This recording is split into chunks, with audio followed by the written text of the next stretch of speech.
മലയാളികളുടെ മനസ്സിൽ നിന്നും മായാത്ത ക്ലാസിക് സിനിമയാണ് മണിച്ചിത്രത്താഴ്. ഫാസിൽ സംവിധാനം ചെയ്ത ഏറ്റവും മികച്ച സിനിമകളിലൊന്നാണ്. മോഹൻലാൽ, ശോഭന, സുരേഷ് ഗോപി, വിനയപ്രസാദ് എന്നിവരാണ് ചിത്രത്തിലെ പ്രധാന വേഷങ്ങൾ ചെയ്തത്. ശ്രീദേവി എന്നാണ് വിനയപ്രസാദ് ചെയ്ത കഥാപാത്രത്തിന്റെ പേര്. സഹനായികയുടെ വേഷമായിരുന്നു ഇത്. ശോഭന നിറഞ്ഞാടിയ മണിച്ചിത്രത്താഴിൽ വിനയപ്രസാദിന്റെ കഥാപാത്രത്തിനും പ്രാധാന്യമുണ്ടായിരുന്നു.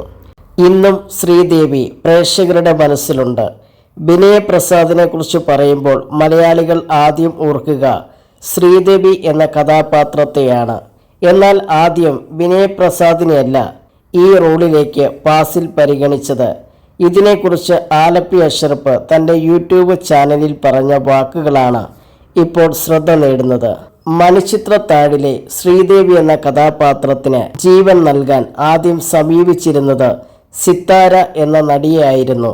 നടൻ സൗബിൻ്റെ പിതാവായ ബാബു ഷാഗറാണ് അന്ന് ഫാസിലിൻ്റെ മാനേജരാണ്. ബാബുവും ഫാസിലിൻ്റെ സഹോദരിപുത്രനും സഹസംവിധായകനുമായ ഷാജിയും ചേർന്നാണ് സിത്താരയെ പോയി കണ്ടതും കഥ പറഞ്ഞതും സമ്മതം വാങ്ങിയതും. എന്നാൽ സിത്താര ചോദിച്ച പ്രതിഫലം മണിച്ചിത്രത്താഴിലെ നായികയായ ശോഭനയ്ക്ക് കൊടുക്കുന്നതിനും മുകളിലായിരുന്നു. അത് കൊടുക്കാൻ തയ്യാറല്ലാത്തതുകൊണ്ട് അവരെ ആ ചിത്രത്തിൽ നിന്നും ഒഴിവാക്കി. ക്യാമറാമാൻ ബിപിൻ ദാസാണ് സിത്താരയെ കൊണ്ട് ഭീമമായ തുക ചോദിപ്പിക്കാൻ പ്രേരിപ്പിച്ചതെന്ന് പലരും പറയുന്നത് ഞാൻ കേട്ടിട്ടുണ്ട്. പിന്നെ അങ്ങോട്ട് ശ്രീദേവിക്ക് വേണ്ടിയുള്ള തിരച്ചിലായിരുന്നു. മോഹൻലാൽ തന്നെയാണ് വിനയപ്രസാദിനെ ശ്രീദേവി എന്ന കഥാപാത്രത്തിനു വേണ്ടി ശുപാർശ ചെയ്തത്.